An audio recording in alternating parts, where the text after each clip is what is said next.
We are on part 2 of a 3-part series about the ideas of Mashiach. Last time we spoke about what the idea of Tzipita Yeshua means. When we're discussing the idea of waiting for Mashiach, we spoke about the mistakes, let's say, that some people understand behind it, what it really means behind it, the real idea behind it. Now, when we're discussing Mashiach and what we need to know, we focused last time a lot on the idea of knowing what's in store. And once you know what's in store, automatically you want to get there. It'll be like any type of field trip or any type of bar mitzvah presents. You just want to wait for it. It's not that you have a command to wait for it. It's something that should be automatic. And the more you know a little bit what's in store, so then you'll appreciate it. Now, in 3 times, I'm not going to be able to tell you all the details of what's in store. Of course, Kilo, I know everything, like what's in store. But I do want to just speak out a couple interesting phenomena we can relate to. I'm trying to get to at least a Musar part.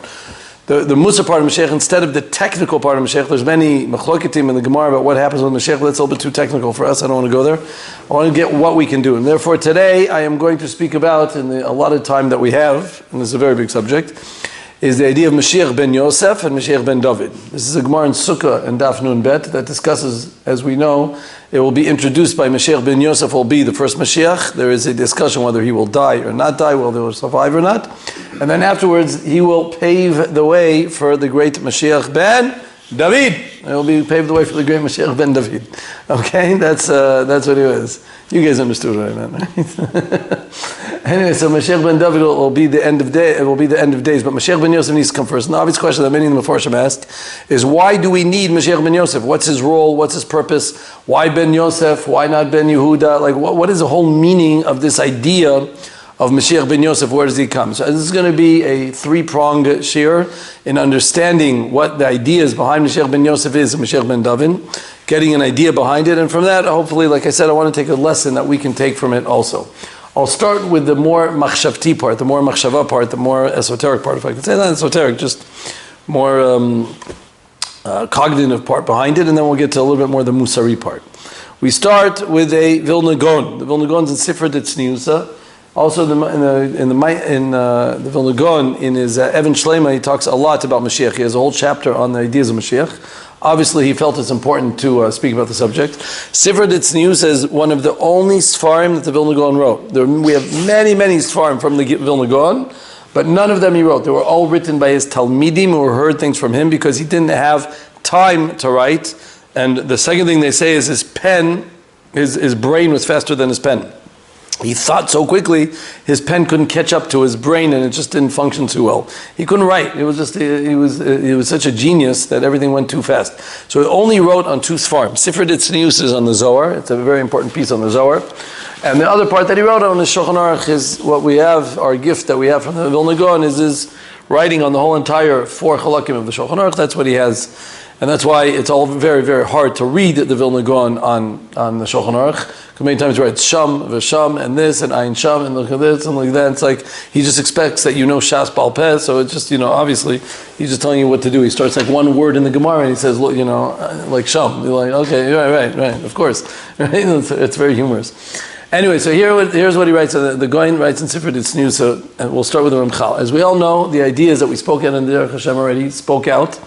The fact that the reason why everybody has to die is because what we call the Cheta Adam Harishon. After Adam Harishon ate from the tree, as we all know, we have a zuama within us. We have a certain type of contamination that is contained amongst us, and it needs to be dissipated, it needs to be extracted, it needs to be removed from within us. And that happens when we die. Now, dying wasn't necessarily a punishment, it was a consequence. It was something that needed to happen because of what occurred in order to remove the zuama that occurred. That's called mitah, that's called death.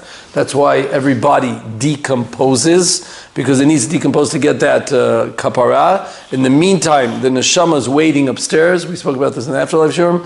And afterwards, B'ezrat Hashem, the shidduch will come back together. The neshama goes back to the goof and hunky-dory. And that's called tchiyat hametim. And then we get back to where we're supposed to get to. Now, we almost had this happen again in our parsha just now, that we just had the idea of Matan Torah. We just received the Torah, and we had Paska Zuamatam. We were in a perfect state. We were in a status where we would not have died because we reached the level of Nevuah, talking to HaKadosh Baruch Hu. We had the 2 Ktarim, Naaseh v'Nishma. Things were fantastic as a whole. We were great. But we did something ridiculous, and we did the Egel Zahav. It was a mistake. It was a faultation. We fell to the trap of the Erev Rav, etc., etc. For whatever reasons are behind it. Obviously not for now, and therefore it came back. And therefore, that's why everybody has this Gzeira of Mita upon us. That's the idea of Mita and Tchiyat HaMeitim. Says the Vilna Gaon, a very interesting Chiddush, first time my Sadr heard it, was a very interesting phenomenon. He says, just like there's an inyan of death to an individual, there's also an inyan of death to Klal Yisrael. To Bnei Yisrael also, we also have a certain amount of death. We also go through a death scenario. When we had the Beit HaMikdash, we were a goof with a neshama. We were a body with a soul within us. We were very much alive. We were alive and kicking. After the destruction of the Beit HaMikdash, the neshama extracted, removed itself from within us. The neshama we did not have anymore. We were only a goof. Meaning, during the time that we are in Galut, in exile, we are a goof without a neshama. We are a body without a soul, kebiyachol. The same idea. We are physical without the spiritual aspect to us, so to speak. Now, obviously, we're spiritual. We try to be spiritual. But we're missing the lifeline, the connection to HaKadosh Baruch Hu, the neshama that we have. And therefore, you find very interesting, in the beginning of the Galut, we weren't so bad. In the beginning, we had tremendous Talmidei Chachamim. We had big yeshivot. We had Rekiba was at the time. And all the generations afterwards, the Tanaim and Amoraim, the Anshe Gemara, were after the time of the Churban Beit HaMikdash. We had whopper people around. We had a Ravashi, a Ravina, Abaya, and Rava. We had a tremendous amount. That's because, like when a person dies, you look him in and he's still there. His body's there. You still see the physical body. But with time, the body decays. That's what we know as Yeridat HaDorot. That's why we find that we lose slowly but surely the greatest of our Rabbanim, the greatest of our spirituality. And I'm not only going to our greats like the Rabbanim, I'm going to our great-great-great-great-great-grandmothers. They were so connected, so spiritual, so affiliated with the Kadosh Baruch Hu. And as the generations go on, as we all know and we've heard many times, we are more separated and more separated from HaKadosh Baruch Hu. There is a nituk, a separation between us and Hashem. Ein Torah, Ein Nevi'im, that's Mita, we died, and the death eventually leads to worse and worse, that we have a rikuv. We're slowly but surely decomposing. We're decomposing, we lose it more and more and more, and that's what happens. Now, of course, when a person decomposes, we also know there's something that his body gets exposed to, and that's known as tolaim. We know the maggots go and attack a body. We know that worms go ahead and attack a body and disintegrate it. The Gemara talks about the fact that the worm to a body is very painful. When to a dead body, we know that he is exposed to the elements, correct? A dead body, that's how he decomposes. So too, when we are in Galut for these 2,000 years, the Goyim, I'm quoting the Goyim. So too, when we are exposed to the elements for these 2,000 years, we are exposed to the Goyim. The Goyim are eating away at us, chip. They're eating away at our body. I shouldn't even do it on myself. They chip away at the body, slowly but surely, removing a piece here, a piece here, a piece here. They're slowly taking away from each part of us, and that is the decay that is happening within us. A, we're going down in our levels. B, we're also losing from amongst us. Of course, we know there's something known as intermarriage and itpalulut, and we lose many of us because the goyim are taking them away. He also mentions, even after the body gets decomposed, you have a level of atzamot. You have bones. The person still has bones, so you still have something. So he says, yeah, that's when we had the Rishonim. We had a Rambam, we had a Rashi, we had a Rashba. Those were the days of Tosfot. We had incredible things. At least there was a bone structure. But even that, with time, when time goes on, as we all know, even the bones eventually lose its marrow, and eventually it also kind of decomposes. It doesn't make it. It doesn't last so long. It becomes putrid. And that's, if I don't mind me saying so, that's where we are right now. Okay, we're in the point where we've got completely decomposed, the end of days. Here we are in Yosef and Mashiach, and that's the breakdown of what he mentions. Incredible. That's the idea that the Vilna Gaon brings. So the Vilna Gaon also answers this idea. Mashiach Ben Yosef, the idea of Mashiach Ben Yosef, the original Mashiach who will come, he is coming to be mitaken the goof. Just like when we have tchiyat meitim, we need first to take care of the body. The body has to recompose itself, come back and turn into a structure and come back to what it was, right? For all of us. The Vilna Gaon is intact. He's not decomposed. But the big tzaddikim didn't get decomposed. When they moved the body of the Vilna Gaon The person who moved it said he was 100% intact. He didn't have anything undone from within him. That's first of all. So the body is decomposed and needs to be reconstructed. That reconstruction of the goof, which I will bli neder, that's my subject today. I want to speak about what he does. That's what Mashiach Ben Yosef does for us. That's what Mashiach Ben Yosef does for us. That's first of all. And then, that's the kibbutz Galut. That's when we're all going to come back together. It says the Vilna Gaon. That's when we're all going to come back together slowly but surely in Eretz Yisrael, and we're going to act to hopefully be able to become and be proud to be Jews and be individual Jews. We won't be lost amongst all the, I'm using an expression, the maggots and the worms and all the decay and all the dispersion that we're around. Slowly but surely we can come back to Eretz Yisrael. Vilna Gaon's 250 years ago, yeah, of course we know.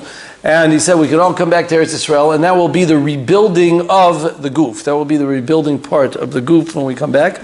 We know the Vilna Gaon was very into coming back to Eretz Yisrael. He tried very hard himself to be able to get here. He didn't make it, but he tried himself. And we know most of his Talmidim came here, and that's why many minhagim that Bnei Ashkenaz do, probably the majority of the minhagim that they do, is like the Gaon. Not necessarily always like the Shulchan Aruch or even the Ramah.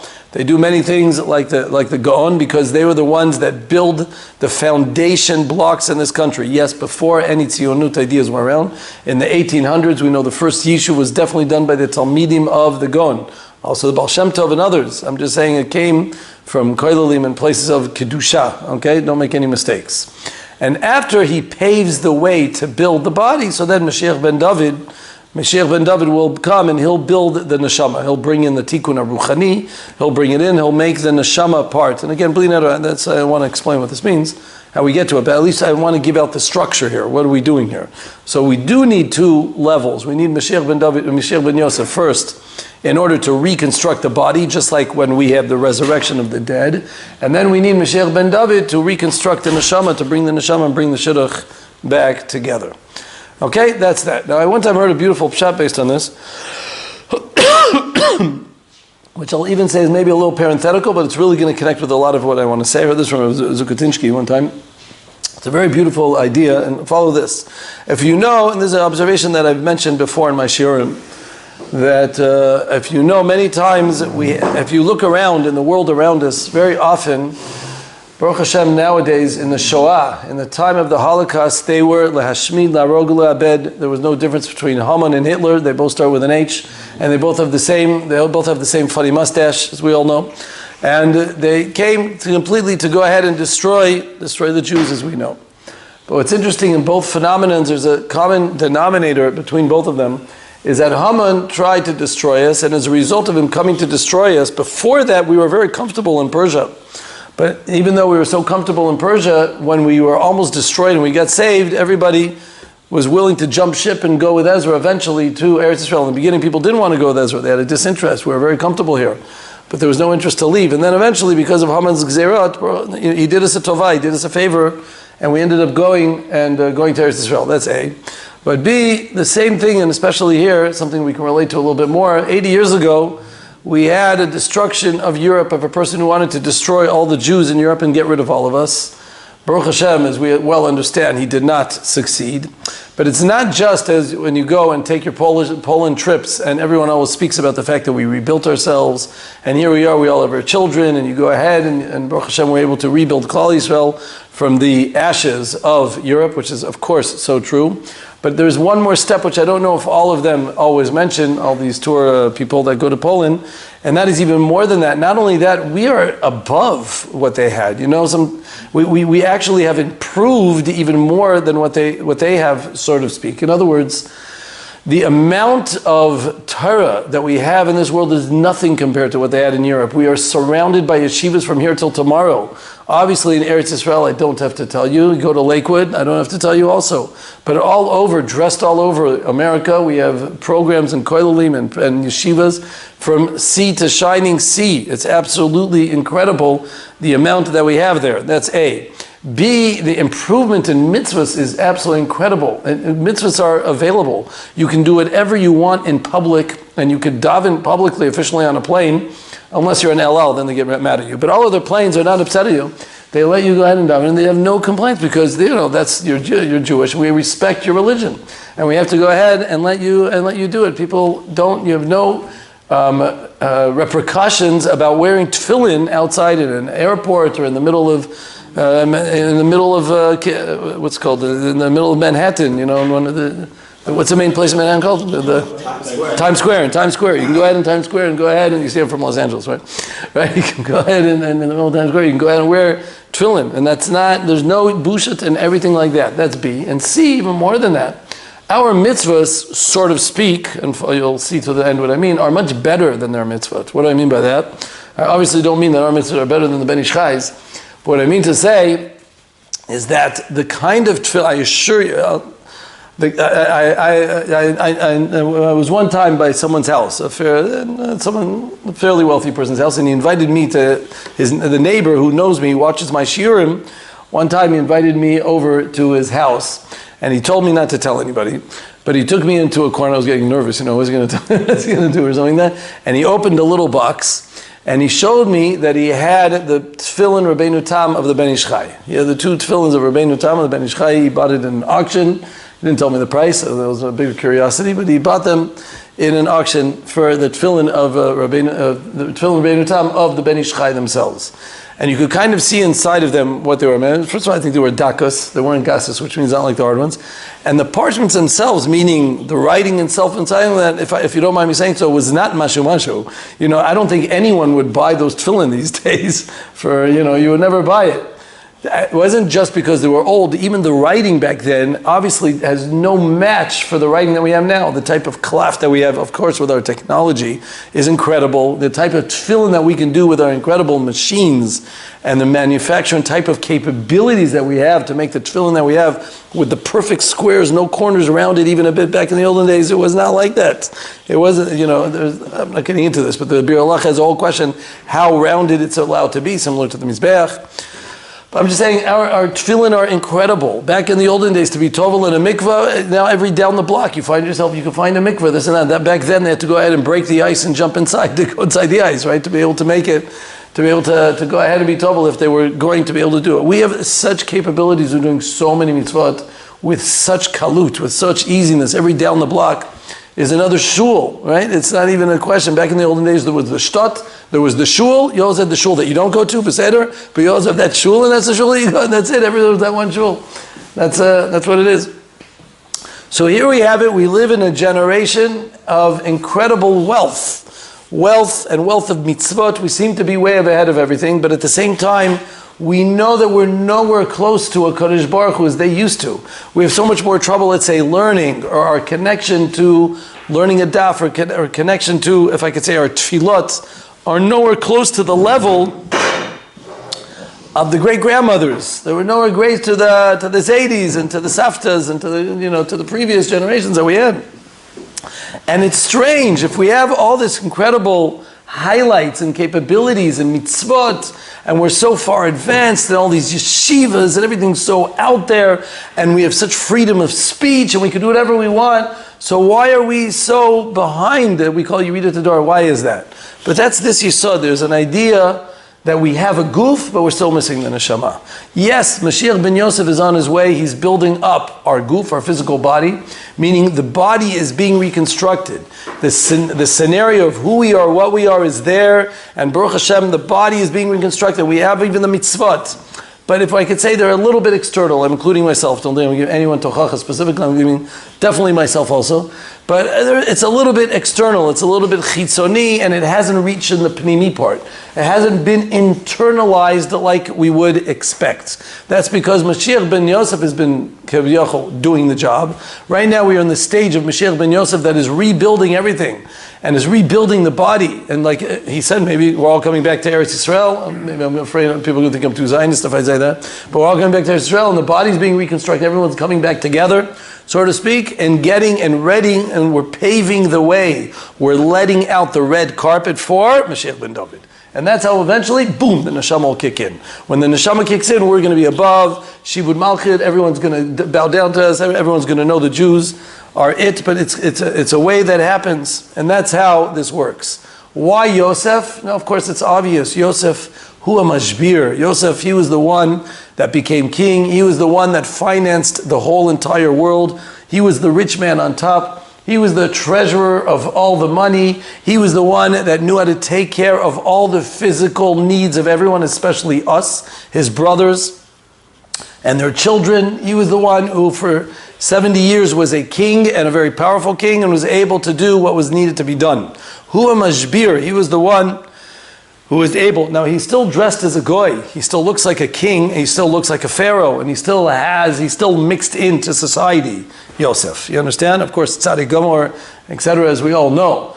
But in the end of the day, Yosef is still, as I say, part of the society, but he's still feeding us. He's still building up the body. He's still building us to a stage where we already get there, until eventually Yehuda comes, in Parsha Vayigash. When Yehuda comes and he builds the Beit Talmud, he's the one who builds the yeshiva, he's the one who builds the spiritual backdrop in Egypt. You understand? Yosef, not lacking anything with Yosef. Yosef was a tzaddik also. There's Mashiach Ben Yosef, Mashiach Ben David, he's also tzaddik. But Yosef was to reconstruct the body, and Yehuda was to reconstruct the neshama. He was there to reconstruct everything, to make it into one. That's the idea. Slowly, slowly, slowly. As far as I'm right, it happens slowly, slowly, piece by piece. Happens la'at, you're able to get there. What's the yesod behind Yosef? So far, I'll recap. Here we go. So far we have Mashiach Ben Yosef introducing the rebuilding of the body, reconstructing the body, just like by Tchiyat HaMeitim, by the resurrection of the dead. And then we have, of course, Mashiach Ben Yehuda, Mashiach Ben David, who goes ahead and brings in the neshama. We said the reconstruction of the body comes with everyone coming to Eretz Yisrael. That's the words of the Gaon. And also the idea that he's the one who's ki'ilu physically takes care of us. That's Yosef. Now let's continue in Yosef, and we see another aspect of Yosef which is very relevant. Of course, we know there's another title that Yosef gets a number of times, especially by his brothers, and that is that Yosef is the Baal HaChalomot, the man of dreams. He's the dream man. We don't see anything with dreams before and after all the stories of Yosef Kimat, right? I mean, you see a little bit of dreams when, Lavan falls asleep and Hashem appears to him and things like that, but dreams, interpretations, all that type of stuff that happens, I'm only talking about in the Torah, not in Nach. In Nach, of course, we have Daniel and we have other scenarios. But in the Torah itself, the real dream things that come up, what we call Chalomot, comes from the man, the myth, Yosef HaTzadik. From the beginning, he's the one who's dreaming, then he's interpreting everybody else's dream. He's the Baal HaChalomot. He deals with dreams. Are dreams good or bad? So the truth is, the Gemara says in Brachot, and Daf Nun Hey, it says dreams, if you don't dream for a long time, it's bad. Even it says strong words against you. You should be dreaming. It's very against not dreaming. It says you should be dreaming. It's a good thing to do. Dreams are healthy. That's what it says in the Gemara there. And the reason is because the body initially has an idea known as inertia. A body never wants to change its status. Follow me. Wherever a body is, it always wants to be there. When a person is in a car and the guy slams on the brakes and you made the mistake of not wearing the person made a mistake of not wearing a seatbelt. So we know that the guy finds himself in front of the fender, right, of the car. He smashes through the windshield and goes straight through and finds himself in front of the car, but Ezrat Hashem still breathing. Why? Because he forgot to wear a seatbelt. Why? Because the body is in a status of inertia. Whatever speed the body is going, it doesn't want to change. It always wants to continue status quo. If it's moving, it wants to stay moving. If it's sitting, it wants to stay moving. And of course, we all know this. If it's sleeping, it does not want to get up. Right? Does that one we know? I one time saw it written that when you're sleeping, and it says 7:30, and you put on the snooze button, and then you get up 1 minute later, and then it says 8 o'clock. I thought I got 1 minute later. Suddenly it appears 8 o'clock. You put the snooze button, it happens, and then it says in work, when you look at your watch, it says 7:30, and then you look at your watch 5 or 10 minutes later, it says 7:31. Like, what happened? Like in the work, I think nothing seems to move. Or when you're sleeping, it's like it goes on forever. You're sleeping. Right? But we love to stay asleep because it's called a status of homeostasis. There's an idea that the body never really wants to change its scenario, and the body always preserves itself. The body tries to preserve its present status. It never wants to change. The only real way to make a change is to have a vision. It's to have a dream. It's to look ahead and say, I want to get there. You have to push yourself, and the only way to do it is if you look ahead, you make an image, you say, that's where I want to get to. It has to be real. It shouldn't be fake. It should be something that's a reality that you can do and something graspable, but you have to go beyond yourself, beyond your comfort zone, especially your comfort zone, and say, that's where I want to get to. That's the place I want to be. And if you do that, you'll be able to plow forward. Even when a Kodesh Baruch Hu said to Avram Avinu, Lech lecha le'eretzecha u'meltecha, he didn't just tell him go, and he didn't tell him where, but at least he said, Lech lecha le'eretzecha, and he told him to, I'm going to tell Ela Eretz Asher Eka. He at least told him, don't worry, I'm going to take you somewhere, which is great. Ela Eretz Asher Eka, I'm going to show you a place, fantastic. Again, he didn't know where it was. That was one of the tests of Avram Avinu, no problem. But he needed to give him a goal, a focus point. Where am I going? We don't want to be hobos, right? No one wants to be homeless. You don't know where you're going. You walk here and walk back and walk here and walk back. Right? You have to go with a purpose. You know, here on Purim, I saw the opposite. There were people who were just driving up, and you see the same people driving back and driving back. Like, what are you doing, right? They're just driving back. There's people in America won't understand, but there's, I don't know if anyone noticed here in Purim, there was one limousine and he was driving all around Reconstructing, just driving around. He was obviously coming to show off because everybody's around and looking with their mouth dropped. And in America, they don't know what I'm talking about, but it's probably the only limousine that exists in Eretz Israel. And he was driving around all around, back and forth. Every time I would drive, I just saw him coming back and forth. And I'm like, can he just park? Like, why does he have to walk around? It's just as exciting. Like, I don't know, whatever he has back there, a jacuzzi. So sit in the jacuzzi. What do you have to go around? It's like such a funny thing. But okay, I'm American, so I'm a little bit used to it. But yeah, I see all these Israeli kids, like, you know.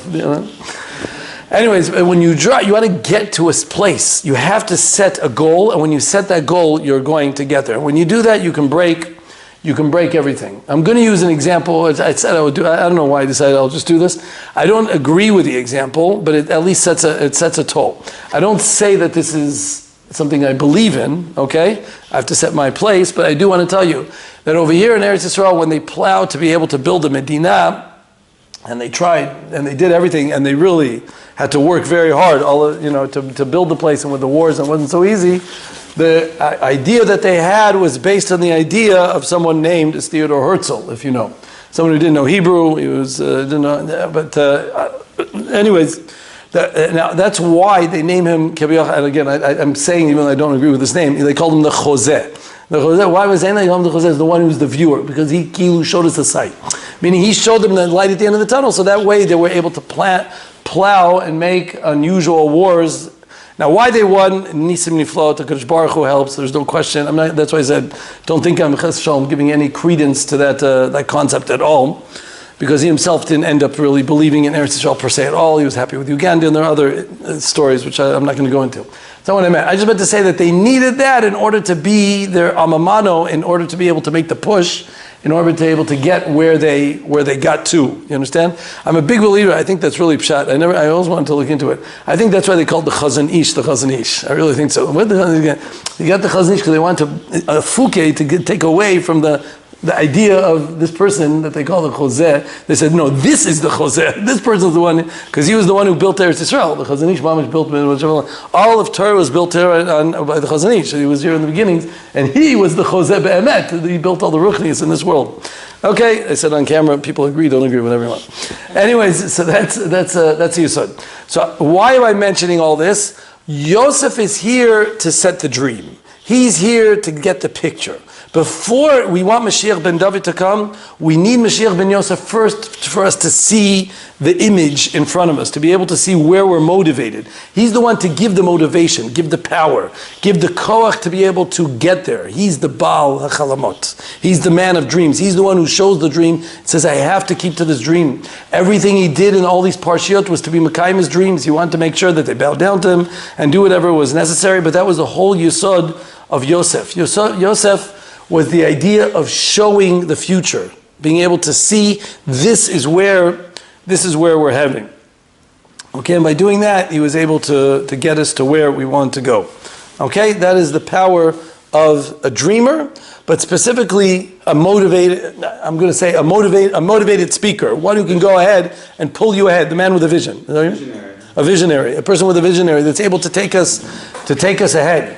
Now, you know, Ephraim, as we'll see soon, of course, comes from Ephraim comes from Yosef. Ephraim comes from Yosef. Now, who came from Ephraim? Yehoshua. Yehoshua, the man who took over for Moshe Rabbeinu. What did Moshe Rabbeinu beg? He said to Kadosh Baruch Hu, Yifkod Hashem al kol ruchot.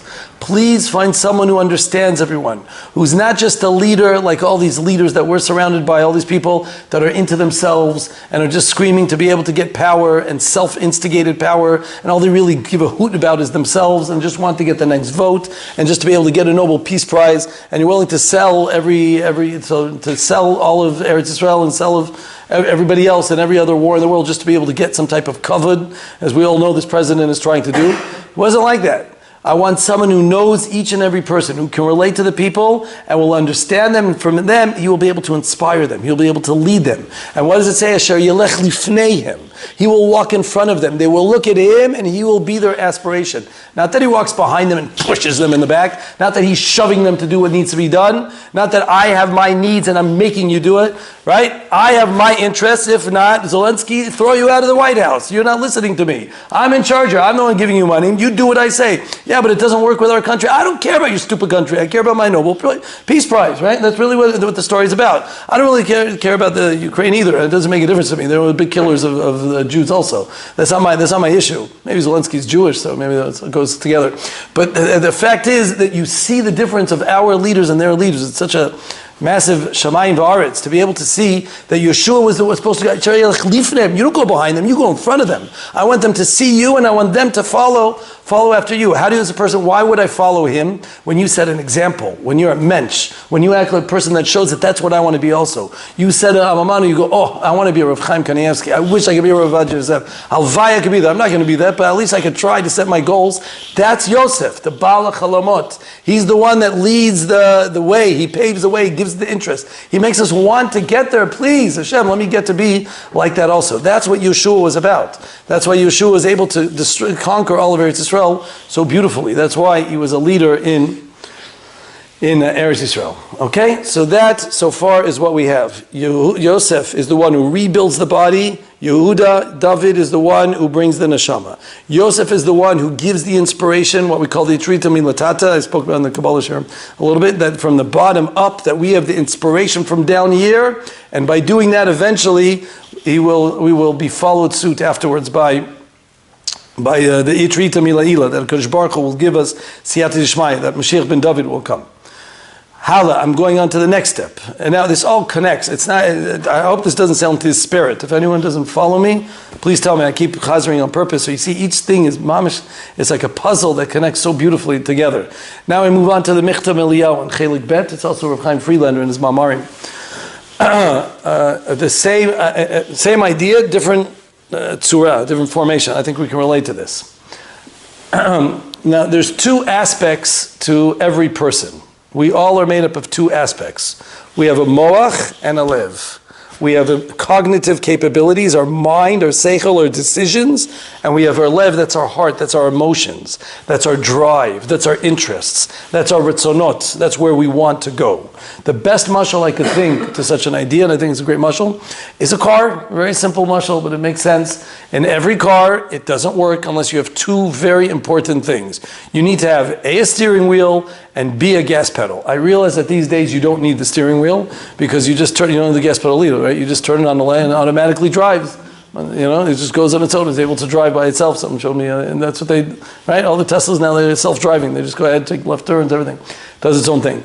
But bikaran, for us older people, that we still live here, that we know that you need to have a steering wheel and you need to have a gas pedal and a brake. What's the difference between them? Now, the gas pedal is very fundamental because you can't budge without it. You got to be able to push the gas. It's got to move. You need to have the accelerator. The accelerator, right? What's it called in England? The gas pedal? The accelerator, no? Gas pedal? No, the petrol. Okay, anyways, the pedal, I just want to make sure everyone has it. To make us move, you got to be able to have it, unless you're just going to sit there parked forever. You're not going to be able to do the petrol. But it's absolutely useless without a steering wheel. Where are you going to go? You need the steering wheel to tell you, I need to take a left, right, backwards, forwards, and et cetera, et cetera. I need, my direction is made. Where am I headed? I can only focus when I have a steering wheel. Both are fundamental, each one are necessary. And each one I pay a lot of money for.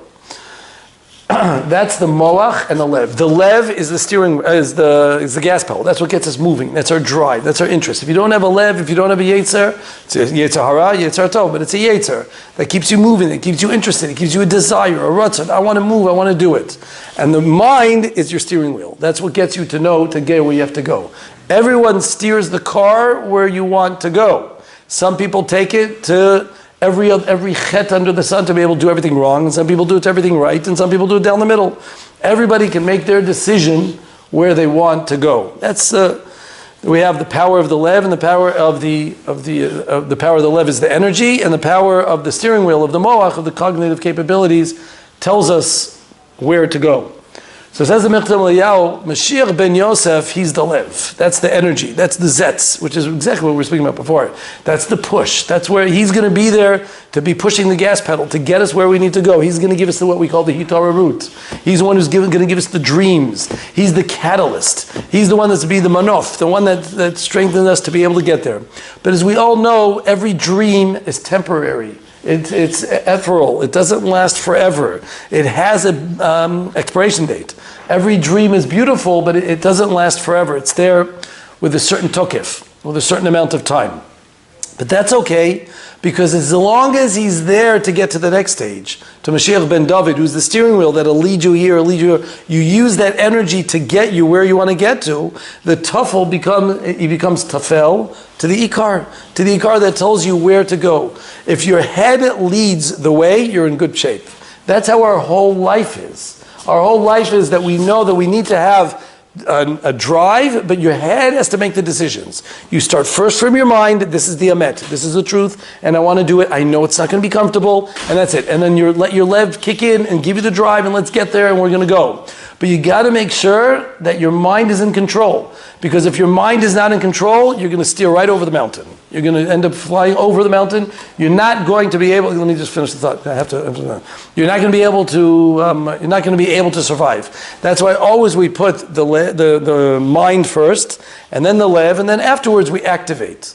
This is known. I heard this from Moshe Shapiro once as melech, connected to our king, melech.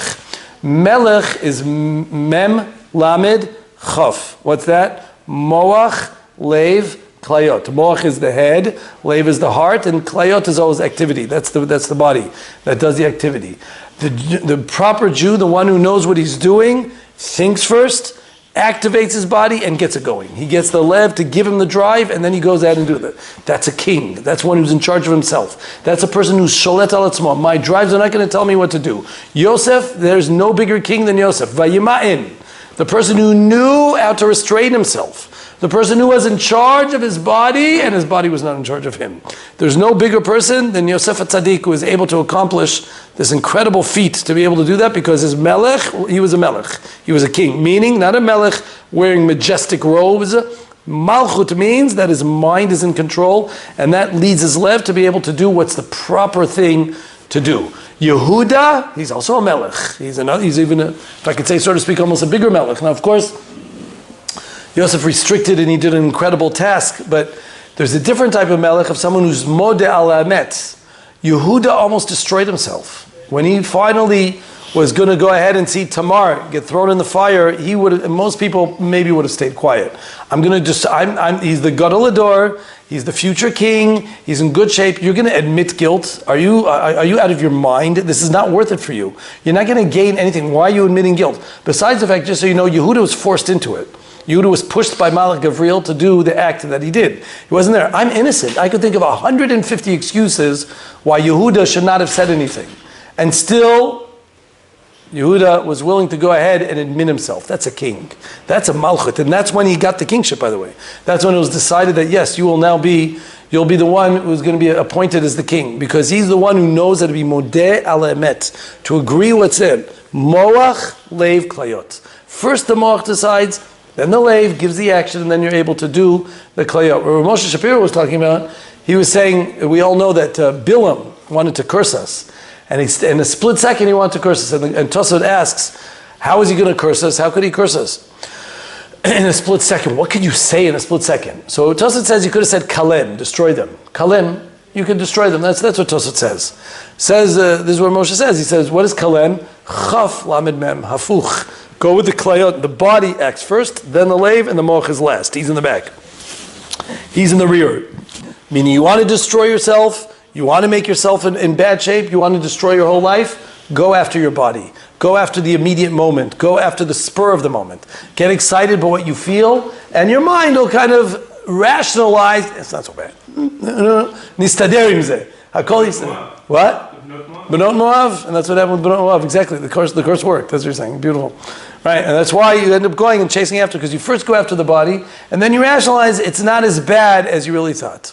That's what Mashiach Ben Yosef and Mashiach Ben David are about. Mashiach Ben Yosef first comes to bring out this aspiration to be able to do something with the lev, but it has to be tafel, subordinate to the king, Melech Ben David, who's the head. The head has to be on top. That's Melech Ben David. That's Mashiach Ben David. Sorry. And then you have the other Melech, which is Mashiach Ben Yosef, who's the lev. Make sure he's first. I saw Reb Chaim Friedlander. It's a beautiful pshat. I never thought about this until I saw Reb Chaim Friedlander. But it's mamish a beautiful pshat. Everyone quotes the Gemara in Sanhedrin. I'm sorry, Aaron, I'll get to you soon. I know, probably a plug tokef, right?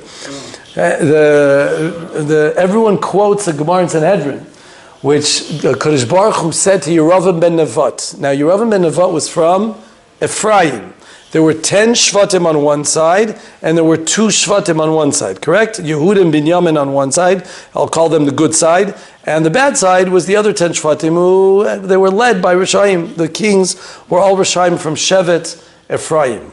Okay, now first of all, Rav Chaim says that when we're in good shape, so they both work together. You have Yosef, you have David, you have Yehuda and Yosef, they work together, Ephraim and Yehuda. They're supposed to work together. We work together as a tandem, Mashiach Ben Yosef, we're supposed to work together. When we're good, they work together as a group. That's beautiful. But when we're bad, when we're not holding, they were at odds. They were killing each other. There were 2 sides to the Malchut. Ephraim wasn't making a mistake. He was a melech, meaning the children of Ephraim, Yeravam and Nevat, and the ones after him. They did have a status of malchut. Ephraim, Yosef, they came from kingship. We come from kings. They held we come from Yosef. We're also kings. And Yehuda said, what are you talking about? You know that we're Yehuda, we're the ones in charge. We come from the dynasty of Yehuda. You're obviously making a mistake. So there were 2 levels of kingship, and they were fighting one with the other. But the real answer is that they should work together. Just remember, who's the top? The mind is Mashiach Ben David, and the tafel is Mashiach Ben Yosef. So Kadosh Baruch Hu goes to Yeravam ben Nevat, who's from Ephraim. Listen to this. And you know, everyone familiar with this Gemara, right? You know the Gemara in Sanhedrin?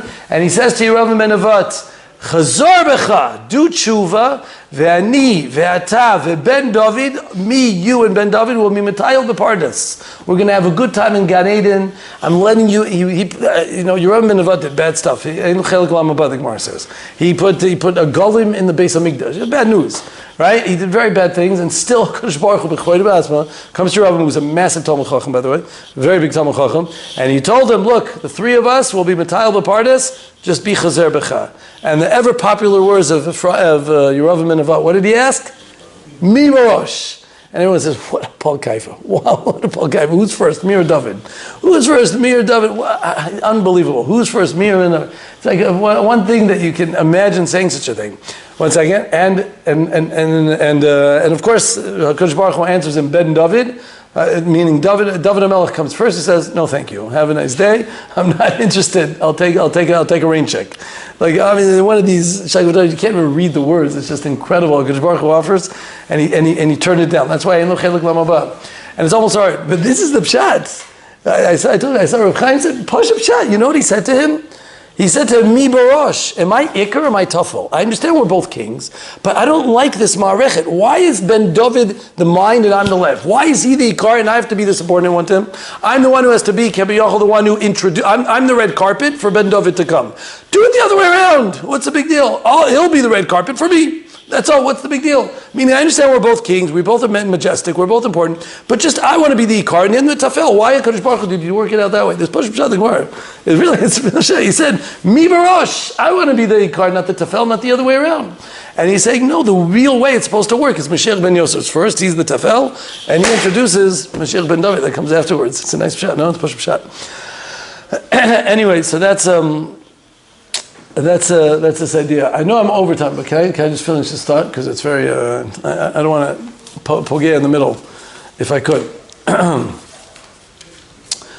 This connects directly to one other piece, and with this I'm basically finished. And that is that, one second. Baruch atah Adonai Eloheinu melech haolam shehakol nivra.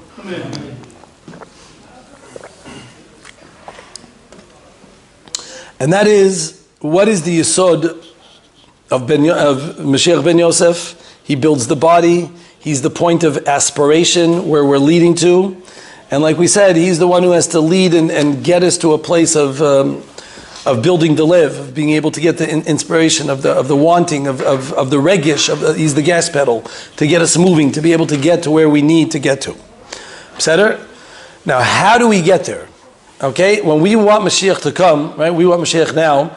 There's got to be something more than screaming on top of your lungs, we want Mashiach now, right? I assume there's something there, a little bit more than that type of inspiration to be able to get there. What is it that we're meant to get here? And with this we'll finish. I'm quoting here from Rav Nebenzahl in Parshas Vayeshev. It's a beautiful piece here. It's an unbelievable sefer, that sefer. Rav Nebenzahl's farm is unbelievable.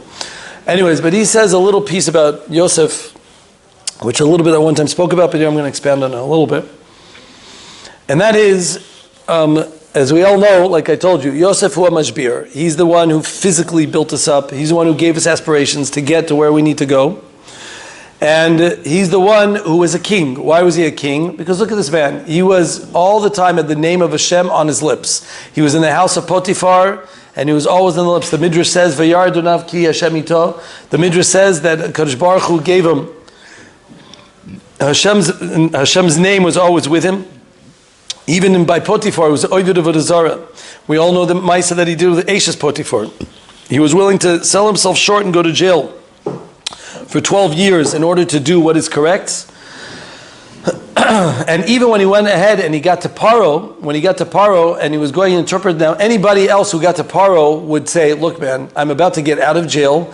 All I have to do is say the right things and I will save myself from this, do you mind me saying, hell.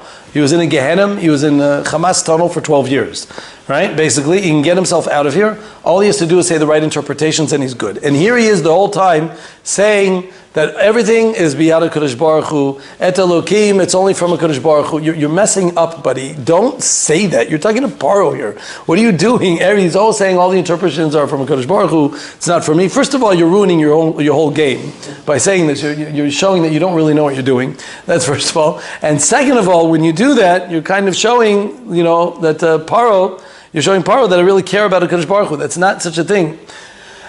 Even when he was with his brother at the Lokim Ani Yireh, you see that he had always an expression of HaKadosh Baruch Hu on his lips.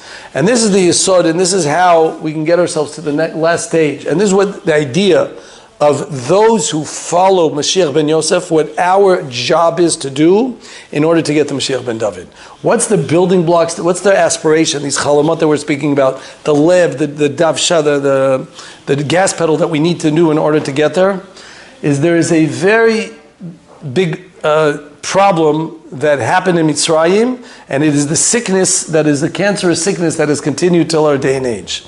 And that is that during that time period, when we were in Mitzrayim, we wanted to be like them. We were interested always to go ahead and be a Mitzrayim. Look, Mitzrayim is in. That was the advanced society of the world. It's time to be like them. It's enough with being primitive. We think of Egypt as primitive, right? Back then, it was modern.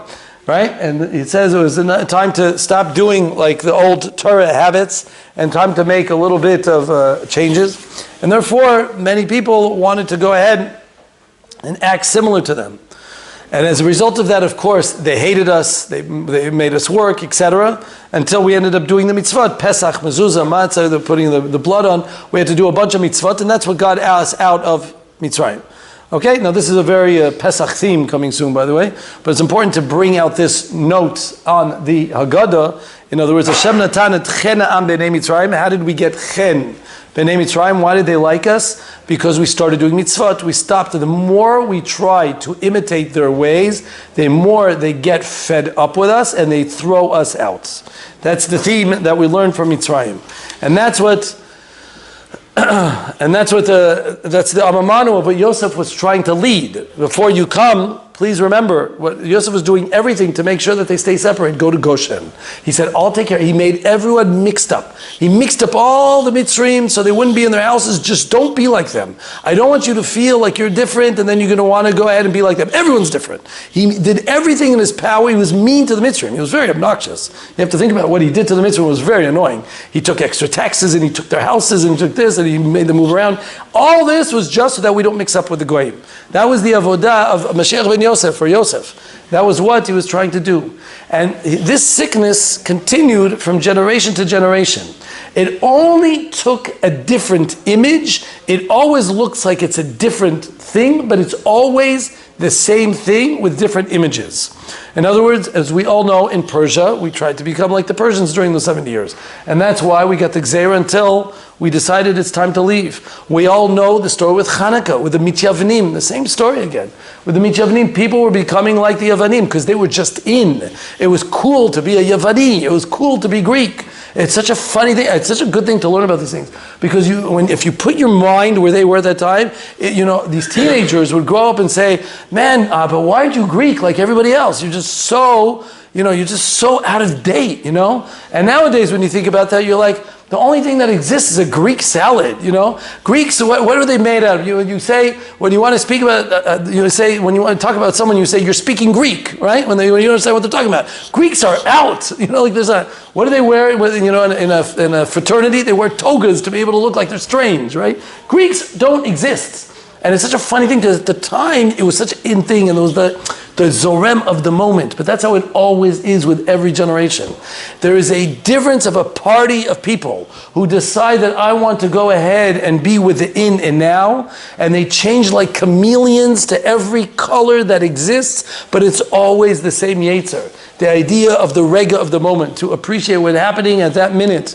It should be a little bit easier. The religion shouldn't be so heavy on me. We should be able to pull corners here and there and everything that exists. And just to be part of the style. To be part of everything else. Not that we're against style. Here I am wearing a jacket and a tie. Because it's style. You understand what I mean? Just to be able to be in with everybody else. It'll make our life easier. It'll make our work easier. It'll make our religion easier. It'll just they'll be just to follow the fads that exist. And when you look at the history, it just keeps changing. If I talked about by Mitzrayim, it was like that. If I talked about by Persia, it was like that. If I talked about the Yevanim, it was like that. Now the Chashmonaim went and conquered the Yevanim. Right? And after the Yevanim were out, Eretz Yisrael was cleansed for approximately 200 years. And Pitom immediately, says the Seder Ador, pop up the Tzedukim, the Sadducites. Where do these Tzedukim come from? The answer is, okay, well, the in thing seems to be what the Chashmonaim taught us about learning Torah. I want to do it this way. We do Torah Shabbat. We don't do the Torah Shabbat Peh thing. That's not, that's not the way to do it. We do it in this style, and this is how we do it to make it in this type of formation. So, you kind of have it different. You understand? It just takes on that different type of fad, that different type of style. You move on, and then eventually we know, by the Churban Beis Hamikdash, we were taken over by the Romans. The Romans destroyed everything, got rid of us, got rid of Torah, sort of speak, in Eretz Yisrael, or by the Jews, and everybody started becoming, you look at this, again, the Seder doors over there, people were very into being Roman. When in Rome, do like the Romans. From there the expression comes, right? You got to be like the Romans, and everyone started acting Roman, you started dressing like Romans, Colosseums were, that's really Greek, but whatever, the Romans were the ones who were advancing this idea. It's the same idea in a different color. Like we said, it's like a chameleon type of color. It just changes, but it's the same common denominator. That's all it's about.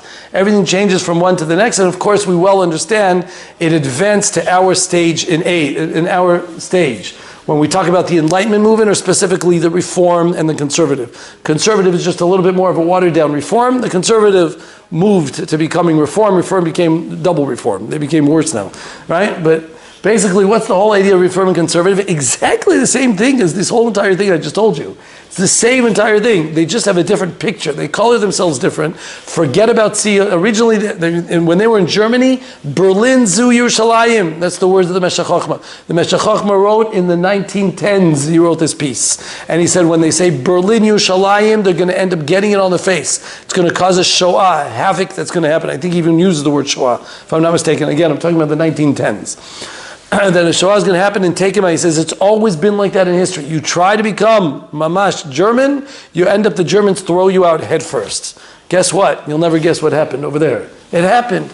They weren't exactly our biggest fans. They ended up throwing us out. They chewed us up and spit us out like a spitball that a pitcher does on the pitcher stand, right? They had nothing to do with us. They completely got rid of us. The more they were trying, even the Reform, even the Conservative, whenever I see, I don't know why, there was one picture in the Holocaust where you see this guy sitting on top of a pit, and there's a gun at his head, and he's about to get shot and fall into the pit. And I'm looking at this guy and saying, this guy was probably a high-tech doctor. He looked totally refined, totally with the thing, clean shaven, with the thing. I was like, he was probably a high-pitched doctor, spoke perfect German, loved Germany. This was my home mano. Here he has a gun to his head. 2 seconds later, he's in a pit together with every other Jew that he didn't want to see his face. That's how it was. The more they tried to become part of it, to forget about Tziyun, to forget about everything that Judaism stands for, HaKadosh Baruch Hu gives them a simple reminder, I'll make the Mitzrim throw you out, I'll make the Romans throw you out, I'll make the Greeks throw you out, and I'll make the Germans throw you out. That's it is. And then it moves on to, we are now proud Americans. There were proud Germans. What happened? How do you change your mind? The answer is simple. It's not changing your mind. It's the same mind. There's no changing. There's no bipolar problems here. It's not that they're schizophrenic. They didn't just change their mind a little bit here, a little bit there. It's always the same thing. In with the new, out with the old. It's always just the idea of taking it easy, relaxing. Don't let religion play such a heavy role on us. Making it easy and just trying to go with a quick shit. It should be in my comfort zone. And then they move to Washington and then become, we become, Jews of America. Until over there becomes a problem, and then we'll figure something else out, right? And then, of course, and this I wouldn't have said you should know, but I'm just quoting Reb Nebenzahl, which is a little bit funny. But now at this part I'm quoting Reb Nebenzahl, because Reb Nebenzahl is known as, he's a big Rav for, in the old city, also for Mizrahi. But he says also Tzionut at that level. Tzionut, you should know, is a send out, is a hashlacha. What do you call it? It's something that got pulled out by the Maskilim also, by the Enlightenment movement. All of the Enlightenment movement got annihilated in Germany. The one thing that's left over was Zionism. That's the one thing that was left over. They had to play top, Baruch Hashem, we had Eretz Israel to be able to keep them around, so to speak, at least to be able so that Jews can survive, and over here we came. But it came from that idea, just like there was an Enlightenment movement of Yiddish that died, there was an Enlightenment movement of Kibbutzim, dead, all the Enlightenment, there was one of Diktuk, of grammar, I don't even understand the Zohar for that, but died, everything died. The one thing that's left is the idea of the Enlightenment movement is Tzionut, which is dead, if I could say, by the non-religious. It's only left by the religious, especially the Dati Lumi. But anyways, so that, he says, also came from this idea, if that happens, and he even says these words, I wouldn't say what Nebenzahl says, even if Chas Hashem something happens in Eretz Yisrael, so we'll find something else. It's all right, we just go ahead and, like a chameleon, just go ahead and change his colors according to whatever it is. That's what Mashiach Ben Yosef is. People who follow Mashiach Ben Yosef, this I finished by the way, those who follow Mashiach Ben Yosef are the ones who are following and saying, this is for us. We follow the Torah. We take his words of inspiration. The way to build our body, the decomposed body, we want Tchiyat Meitim. We want the neshama to kick in. We have to go ahead and do the actions, do the mitzvot. We have to do what we need, like I spoke out in the beginning. We are doing the mitzvot 10 times better than we have. We have the tefillin, we have the yeshivas. We are rebuilding the body. Anyone who connects to there, you're connecting to Mashiach Ben Yosef. Anyone who connects to the yeshivot, anyone who connects to the mitzvot, to the mikvaot, to the mitzvot, to the tefillot, everywhere they go, the shuls that we have everywhere and everything. You are reconstructing a dead body, and slowly but surely that's where it's coming about. And eventually that will bring in the neshama of Mashiach ben David. From there the neshama will be able to kick it. Not from those that are learning to falter to here, let's try this, we'll try this, we'll try this. It's the ancient way, the primitive way, but that's the way of Mashiach ben Yosef, which eventually will bring the great, Bezrat Hashem, Mashiach ben David. Okay?